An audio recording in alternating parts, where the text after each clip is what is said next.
Supreme court में बानी PTI के वकील लतीफ़ खोसा ने चीफ जस्टिस याहिया अफरीदी को खत लिख दिया। खत में बानी पीटीआई को अल-शिफा अस्पताल मुंतकिल करने का मुतालबा किया गया है। अपने खत में लतीफ़ खोसा ने चीफ जस्टिस याहिया अफरीदी से इस्तदा की है कि बानी पीटीआई के ज़ाती मौलिजीन डॉक्टर फैसल और डॉक्टर आसिम को मुआयने की इजाज़त भी दी जाए। खत में दावा किया गया है कि बीमारी के दौरान भी बानी को बुनियादी सहूलियात से महरूम रखा गया। अदालती हुक्म पर बानी पीटीआई का तिब्बी मुआयना तो किया गया, लेकिन अहले खाना को ला इल्म रखा गया। लतीफ़ खोसा ने लिखा कि अहले खाना और पार्टी कायदीन बुलाए जाने पर भी ना आने की बात गलत है। सुप्रीम कोर्ट में बानी पीटीआई के वकील लतीफ़ खोसा ने चीफ जस्टिस याहिया अफरीदी को खत लिख दिया। खत में बानी पीटीआई को अल-शिफा अस्पताल मुंतकिल करने का मुतालबा किया गया है। अपने खत में लतीफ़ खोसा ने चीफ जस्टिस याहिया अफरीदी से इस्तदा की है कि बानी पीटीआई के ज़ाती मौलिजीन डॉक्टर फैसल और डॉक्टर आसिम को मुआयने की इजाज़त भी दी जाए।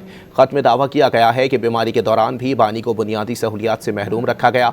अदालती हुक्म पर बानी पीटीआई का तिब्बी मुआयना तो किया गया, लेकिन अहले खाना को ला इल्म रखा गया। लतीफ़ खोसा ने लिखा कि अहले खाना और पार्टी कायदीन बुलाए जाने पर भी ना आने की बात गलत है।